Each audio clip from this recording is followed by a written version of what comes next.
Bendecidos y bendecidas, que la paz de Dios esté con cada uno de ustedes que me están viendo por medio de este video. En este momento vamos a ver un video de un joven que cuenta su testimonio. Este testimonio te hará llorar. Se trata acerca de su mamá que le había abandonado. Vamos a ver este video hasta el final, que no se lo pierdan. Bendiciones. Mi papá y mi mamá teníamos una familia común y normal. Planificaron que nuestra vida económica mejorara. Le dice mi papá a mi mamá: ¿por qué no te vas para Los Ángeles, a Estados Unidos? Mi mamá se iba a venir y ella nos iba a ayudar a que todos nos viniéramos para acá. Fue difícil separarnos de mi mamá, hermano, porque mi hermano menor quedaba de 6 meses de haber nacido. Yo no sé si usted fuera padre o madre, dejara 5 hijos. Hermano, la única persona que vivía con nosotros era mi abuelita, se llamaba Emilia, y nosotros de cariño le decíamos Mamila. No vaya a creer que es Pacha, oye. Y mire, hermano, Mamila vivía con nosotros y nos separamos en una madrugada. Mi mamá se vino para Los Ángeles, California. Nos quedamos solos, lloramos todos juntos. Mi papá se quedó triste. Pasó el año 85, el año 86, el año 87, el 88 y no recibíamos ni una llamada de mi mamá desde Los Ángeles hasta El Salvador. No recibíamos ningún saludo. Se quedaron olvidadas todas las promesas que mi mamá nos hizo a nosotros, como hijos, como niños. Y en el año 89 sufrimos la última ofensiva. No sé si ustedes se acuerdan, en El Salvador fue la última ofensiva. Fue donde la guerra estuvo hasta el tope, hermano. Fue la época más difícil. Mi papá recibe un paquete desde Los Ángeles, California, allá. Y nos dice: hijos, viene un paquete de Estados Unidos. Nos reunimos todos en la casa, en medio de las balas y de las bombas. Y mi papá, contento, comenzó a abrir el sobre. Hermano, cuando comienza a leer los papeles, comienza a llorar enfrente de nosotros. Era una acta de divorcio que mi mamá le mandaba desde acá hasta El Salvador a mi papá. Fue un golpe tan duro en el corazón de mi papá. Fue la primera vez a los 8 años que yo escuché y entendí qué significa la palabra divorcio. Y bueno, mi papá, en su desesperación, no podíamos seguir viviendo en Soyapango. Nos saca huyendo de Soyapango. Nos vamos a una ciudad muy hermosa que se llama Santa Tecla. Y llegamos a Santa Tecla. No se podía estar ahí tampoco, hermano. Había balas, bombas, muertos por todos lados. Y mi papá, en su desesperación, nos dice: hijos, no podemos estar acá, tenemos que irnos. Nos sube en un bus y nos lleva para Guatemala. Dios bendiga la tierra de Guatemala. ¿Cuántos dicen amén? Llegamos a Guatemala, hermano. No podíamos quedarnos ahí. No andábamos papeles, no andábamos documentos, no había ropa para nosotros, no andábamos nada.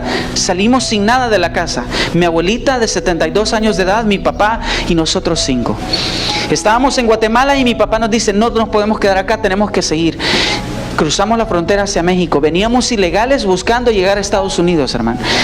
Llegando a México, llegamos al Distrito Federal de México. Dios bendiga México. ¿Cuántos dicen amén? Llegamos a México. Mi papá se va en su desesperación al consulado de Estados Unidos a buscar que nos dieran visa para poder salir de México hacia Estados Unidos en un avión. Llega llorando al cuarto donde nosotros estábamos y nos dice: hijos, tengo una mala noticia. Al único que le dieron visa es a mí, y a todos ustedes se la negaron. Vamos a hacer algo. Y llorando nos dice: los voy a dejar acá, me voy a ir para Los Ángeles, quédense con Mamila, yo les voy a mandar dinero, voy a pagar coyotes. You know what is coyote? Y mire, hermano, comenzamos a hacer ese plan. Y mi papá se fue. Mire, hermano, si había sido difícil separarme de mi mamá, ahora de mi papá a mis 8 años de edad, hermano, fue un trauma. Y quedarme en un país donde yo no conocía a nadie, no sabíamos a dónde estábamos. Viene mi abuelita en su desesperación, hermano: ¿y a dónde nos vamos? ¿Y para dónde agarramos? Mi abuelita no podía leer ni escribir, hermano. Y sabe, hermano, logramos conseguir un cuartito en un mesón allá en el DF y comenzamos a dormir y a vivir en piso de tierra. Era un cuartito de 1,5 metros de cuadrado. No teníamos comida, no había dinero, y yo en mi desesperación le digo a mi hermano mayor Josué: tenemos que buscar trabajo, tenemos que hacer algo porque necesitamos comer. Fue la primera vez que yo solicité trabajo a los 8 años de edad en México. Fuimos a un mercado y yo agarraba las cajas de tomate, hermano, me las ponía encima, en el lomo, decimos en El Salvador, espalda, y le decía a la señora: señora, déjenos trabajar. Nosotros lo único que queremos es ganar un poquito de dinero. Denos permiso de trabajar. No los podemos dar trabajo. ¿Saben? Lo que vamos a hacer es esto. Vengan todos los días, les vamos a dar la fruta que se está pudriendo. Ustedes le cortan lo que ya no sirve y agarran lo que está bueno y así pueden estar comiendo. Todos los días íbamos a recoger fruta, hermano, con mi hermano Josué. Y la llevábamos a la casa, a ese cuartito donde vivíamos. Un día no nos regalaron nada de fruta y una señora nos dice, es que ahora no hay fruta, que se está pudriendo, la tenemos que vender toda. Pero saben, hay una señora que les quiere dar un regalo. Y yo, hey, qué bonito, un regalo, qué chivo, decimos en El Salvador. Y fuimos corriendo, hermano, allá a ese mercado, a ese puesto, y esta señora nos dice, fíjense que aquí tengo 7 cajas de aguacate y no las quiero, llévenselas. Y nosotros comenzamos a jalarle, hermano, las 7 cajas de aguacate. Yo hasta el día de hoy, hermano, perdónenme a los que andan de verde, pero yo detesto el color verde. Porque pasamos comiendo 3 meses, desayuno, almuerzo y cena, aguacate, hermano. Mire, yo veía verde, comía verde y hacía verde también, hermano. Pero antes de comernos cada pedacito de aguacate, mi abuelita se arrodillaba y nos decía, hijos, no importa, démosle gracias a Dios, porque Dios es fiel. Aunque sea un pedacito de aguacate, pero tenemos algo que comer. Y me decía versículos de la Biblia, me decía, hijo, en la palabra de Dios dice, Jehová es mi pastor y nada me faltará. Y mira, hermano, yo veía una convicción en la vida de mi abuelita que penetró mi corazón. Tuvimos que salir de ese cuartito. Hubo un momento que nos perdimos, no hallábamos para dónde agarrar. Yo tenía el número de teléfono de mi papá y de mi mamá acá en Estados Unidos, y en una emergencia así le llamé. Llegamos a una esquina, recuerdo un teléfono público, y lo agarré y le marqué a mi papá. 3 veces no me contestó, no estaba él. Le marqué a mi mamá y a la primera vez me contestó. Tenía años de no escuchar la voz de mi mamá y le digo, mamá, ¿qué pasó? ¿Quién habla? Elías. Y todavía me dice, ¿y quién Elías? Y yo, mamá, soy su hijo. Mire, mamá, ¿y qué pasó con todas las promesas que usted nos hizo? Con todos los juguetes que usted nos iba a mandar. Mire, necesitamos ayuda. ¿Y a dónde están? Estamos en México. No hay para dónde agarrar. Mire, hermano, yo veía los carros, los edificios, las personas caminando. Yo me sentía en medio de la nada. Mis 4 hermanos sentados en una acera, mi abuelita esperando para ver qué me decían, la llamada, y me dice mi mamá, hijo, solo 3 cosas te puedo decir. Yo no sé si tu papá ya les explicó que yo no tengo nada que ver con ustedes. segundo, no puedo ayudarles, y tercero, no tengo dinero. Y se colgó la llamada, hermano. Mire, hermano, esa vez fue el golpe más duro de mi vida. Yo comencé a temblar con el teléfono. Y yo dije, Señor, ¿cómo es posible que el único amor que se compara a tu amor me está dando la espalda en el momento más triste de mi vida? A mis 8 años de edad, hermano, yo quería que el mundo me tragara. Quería desaparecer. Y recuerdo que la única que le conté fue a mi abuelita. Y le dije, mamila, mi mamá me dijo esto. Ella comenzó a llorar y me dijo, hijo, bien recuerdo su mano arrugada sobre mi cara y me dijo, hijo, no llore, sea macho, me dijo. Le quiero decir unas palabras, me dijo. En la palabra de Dios dice en el Salmo 27:10, aunque tu padre y tu madre te dejaren, con todo Jehová te recogerá. Y esas palabras penetraron mi corazón, hermano, y me llenaron en ese momento tan difícil. No sé cómo, hermano, mi abuelita tenía una gracia de Dios tan inmensa en su vida, en su rostro, en sus palabras. Y cada vez que ella me hablaba, sentía que era el mismo Dios hablando a mi corazón. Dios estaba ahí con nosotros a pesar de todo lo que estaba en contra de nosotros. Mi abuelita conoció a gente que venía para los Estados Unidos. Y mire, hermano, no sé cómo, no me pregunte cómo, no me pregunte cuánto, nos separaron a todos y logramos cruzar la frontera. Nos tardamos 6 meses de viajar desde México hasta los Estados Unidos. No quiero preguntar cuántos se han echado ese viaje porque mejor que le quede en su conciencia. Pero si para un adulto es difícil, imagínese para niños que vienen cruzando la frontera. Muchas gracias, hermano, le agradezco. Hermano, logramos cruzar la frontera de México con Estados Unidos y llegamos a Los Ángeles. Unos de nosotros pasamos por el río, el famoso río. Otros de nosotros pasamos por un desierto. Yo no debería de estar aquí, hermano. Probablemente me tuve que haber ahogado de calor o en el agua.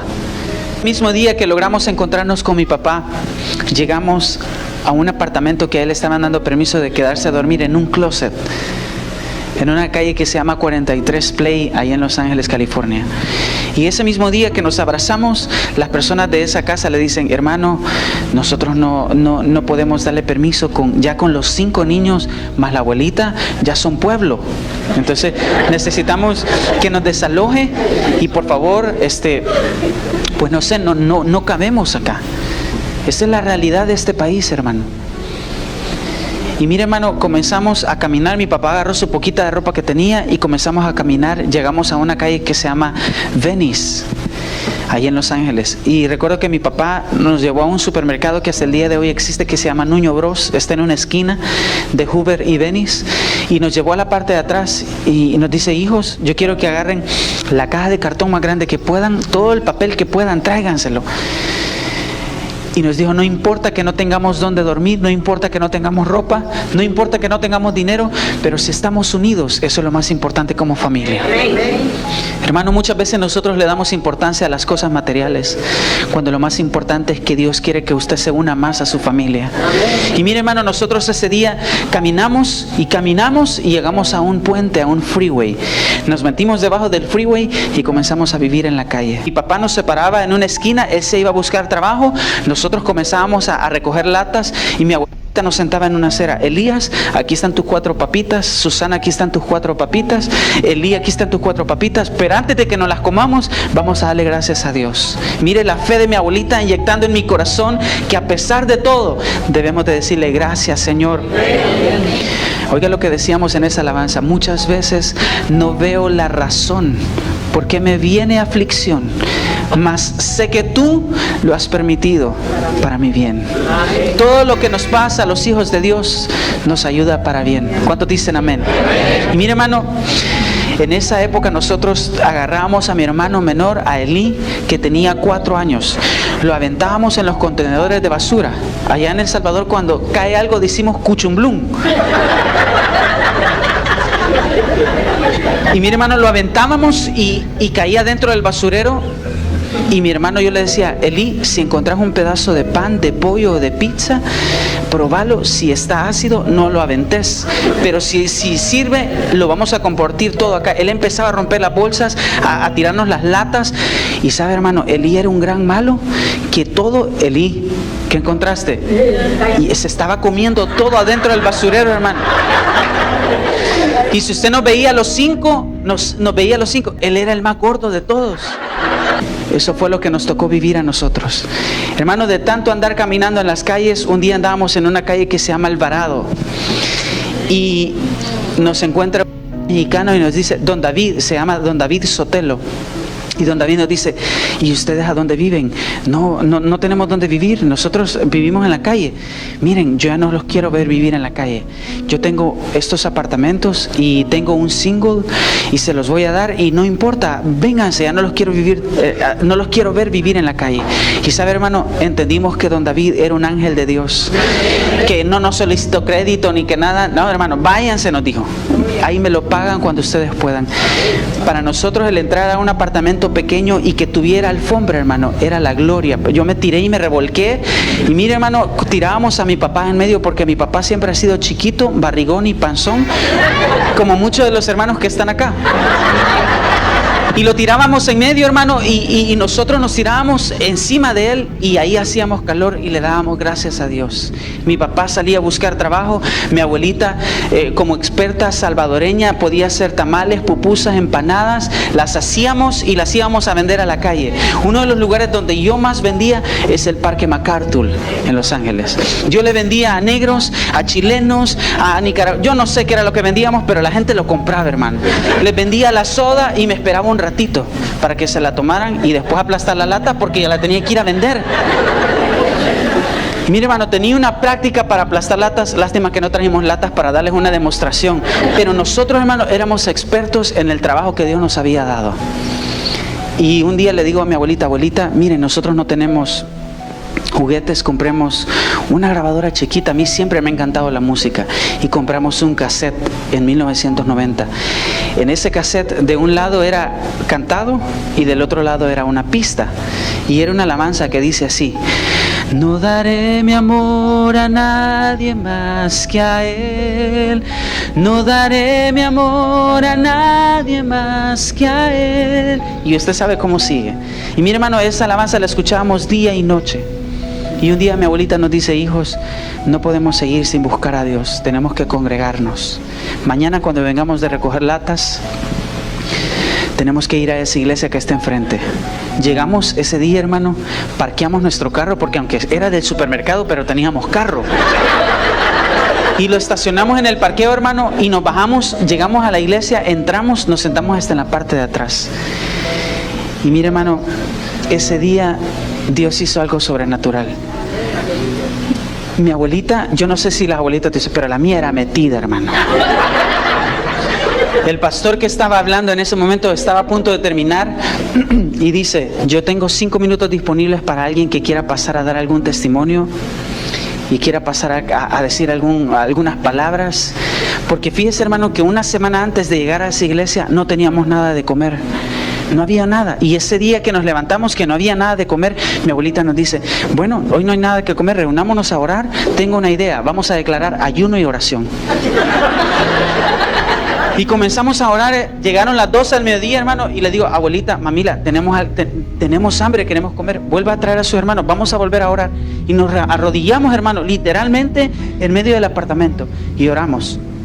Por segunda vez llegó las 3 de la tarde y no sucedía nada. Y le digo: abuelita, qué feo este volado del ayuno, yo no quiero volver a hacer esto.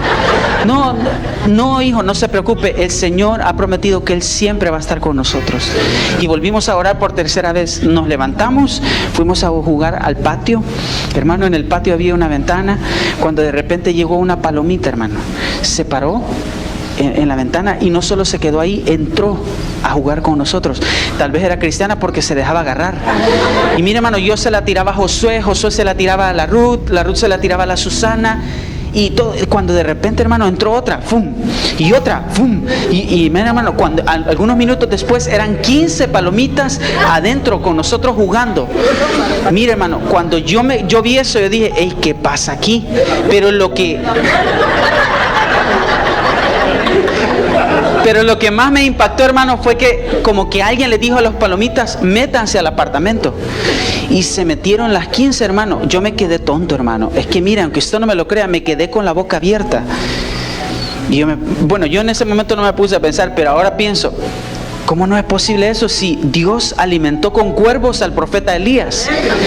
Y mire, hermano, las palomitas se metieron, y cuando terminó de entrar la última, uno de nosotros gritó: ¡ey! Si nosotros hemos orado por comida 3 veces, cerremos la puerta, las ventanas y las matamos a las 15. Mire, mi abuelita me enseñó ese día a desnucar. Agárrela del pescuezo y dele vuelta. Las matamos a las 15, hermano, las metimos en una olla, hicimos una sopa, un sopón, que nos duró 3 días y 3 noches. Yo no le hallo explicación, no me lo pregunte, pero sí sé que fue un milagro de parte de Dios. Para Él no hay nada imposible. ¿Cuántos lo creen? Entonces, cuando el pastor estaba hablando ese día y estaba dando la oportunidad, pensé que mi abuelita se levantó y le empezó a gritar al pastor: pastor, pastor. Y yo dije: quizás mi abuelita quiere contar el testimonio de las palomitas. Pastor, pastor, aquí están 5 niños que quieren pasar a cantar. Y yo la vuelvo. Y mira, hermano, y usted sabe cómo son las abuelitas: que pase, le digo. Y nos pasó a los 5. Imagínense 5 niños delante de ustedes: 12, 11, 10, 9, 8 y así. Y mire, hermano, yo me daba una vergüenza como usted no tiene idea. Uno de mis hermanos había perdido un zapato en un basurero y se paraba como que era garza en el único que tenía. Yo andaba en chores, andábamos todos sucios, y sonó la canción, hermano, y comenzamos a cantar. Cuando yo abrí los ojos, cuando terminó la alabanza, hermano, yo me fui de espalda. Toda la congregación estaba llorando. Literalmente, hermano, niños, jóvenes, adultos, ancianos, todos, hermano. Y yo empiezo a pensar: Señor, ¿será que los hermanos sienten el olor? Porque mucho yedemos, porque mucho apestamos. Mira, hermano, comenzamos a ver que la gente nos quería saludar, nos quería dar la mano y se querían acercar a nosotros, y nosotros teníamos miedo, hermano, de saludar a la gente. Ese día llegó mi papá a buscarnos y un señor se sacó una tarjeta y le dice a mi papá: hermano Naín, Dios ha depositado un tesoro en sus manos y ese tesoro son sus hijos. Yo tengo un estudio de grabación y quiero regalarle la primera producción musical a los niños. Llévelos a mi casa y vamos a hacer esta producción musical. Hermano, no sé de dónde se sacaron las canciones, no sé de dónde se sacaron los temas ni nada. Alguien nos regaló ropa para podernos tomar una fotografía. Y sabe, hermano, grabamos esta producción que se llamó Cantaré al Señor por Siempre en 1990. Y esta persona nos regaló 300 copias para poderlas vender. Llegamos otra vez a la misma iglesia y ese día se vendieron las 300 copias a $8 cada uno.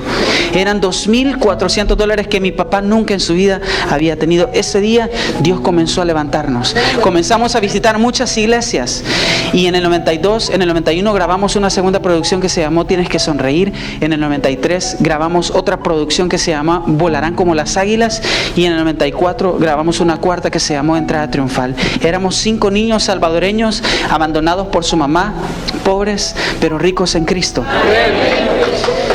Si le va a aplaudir, apláudale con todo su corazón. Y Dios comenzó a cambiar nuestra vida. Nos cambió de apartamento, Dios nos regaló un vehículo, era una van del año 72. Yo recuerdo que cuando estaba pequeño, alguien nos llegaba a dar clases de escuela dominical a la casa. Y era una hermana que se llama hermana Betty. La hermana Betty, ella nos enseñó de la palabra de Dios. Y ella había perdido a su esposo en la guerra. Recuerdo que durante estos 5 años que estuvimos acá en Estados Unidos, la única persona que nos escribía cartas era la hermana Betty. Y donde íbamos a las iglesias, hermano, yo veía que las hermanas solteras se le acercaban a mi papá. Y un día le decíamos a mi papá: papá, a nosotros no nos gusta que la gente se te acerque. Y aquí tenemos un problema. Nosotros ya entendimos que mi mamá no va a regresar, que mi mamá no nos quiere, pero sí queremos tener una mamá. Vos necesitas una esposa. Y ya tenemos la solución para esto. O es la hermana Betty que está en El Salvador, o no es nadie. Hicimos que se comenzaran a escribir por correo cartas, y en 1995 mi papá toma la decisión de llevarnos de regreso a El Salvador. Llegamos a El Salvador y adivine quién era la única persona que nos estaba esperando: la hermana Betty. Ese día nosotros le dijimos: hermana Betty, ¿cree que usted nos puede adoptar? Y adivine qué dijo. Dijo que sí. Tengo 18 años de tener a la mejor mamá del mundo. ¿Se acuerdan en esa primera iglesia donde canté todo piojoso? Aunque andaba así, todo sucio, yo sabía que había niñas que me admiraban. Y sabe, hermano, en esa iglesia conocí a una niña que se llama Emilia, igual a mi abuelita. Se llama Emilia y nos hicimos amigos de escuela dominical. Yo era 3 años mayor que ella y en el 95 perdimos comunicación. El Señor me había regalado el ministerio de pastorear y andar cantando. Andaba haciendo una gira en Centroamérica y llego a mi casa y me voy dando cuenta que en un mensaje en mi computadora me pusieron un mensaje. Era esta persona, esta niña que se llamaba Emilia Chávez, y me empieza a escribir: Elías, no lo puedo creer que te he vuelto a encontrar.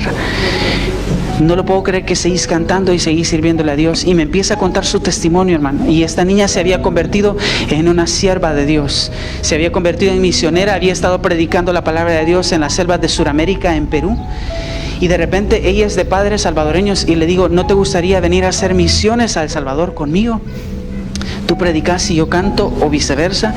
Y ella no lo dudó, hermano. Se fue para El Salvador. El mismo día que ella llegó, yo no creía en el matrimonio.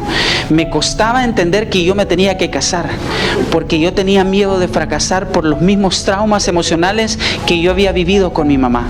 Pero ese mismo día, cuando llegó Emilia a El Salvador, cuando yo la vi cruzar la puerta del aeropuerto, Dios me dijo: Elías, vos que no te querías casar, vos que no creías en el matrimonio, ahí está tu esposa, ella es. Hermano, anduvimos solo 2 meses y medio y Dios nos unió y nos casamos. Quiero presentarles a mi esposa. Tenemos 2 años de estar casados. Hoy en la actualidad, mi papá, la hermana Betty, que es mi mamá verdadera, son pastores de una iglesia en El Salvador. Mi hermano Josué, con el que fui a pedir trabajo al mercado en el DF, él es pastor de una iglesia. Elí, al gordo que tirábamos al basurero, él es pastor también. Mi hermana Susana es pastora de jóvenes, es ministro de alabanza con su esposo, y mi hermana Ruth también están en la iglesia. Mi abuelita Mamila, ella falleció hace 3 años, pero está en la presencia de Dios. Y ella un día me dijo antes de morirse: hijo, yo no le dejo carro, no le dejo casa, no le dejo herencia. Lo único que le dejo es la palabra de Dios en su corazón. Y eso ha germinado en mi corazón, hermano. Y ahora estoy aquí para decirle, hermano, que para Dios no hay nada imposible. Aunque tu padre y tu madre te dejaren, con todo Jehová te recogerá para siempre.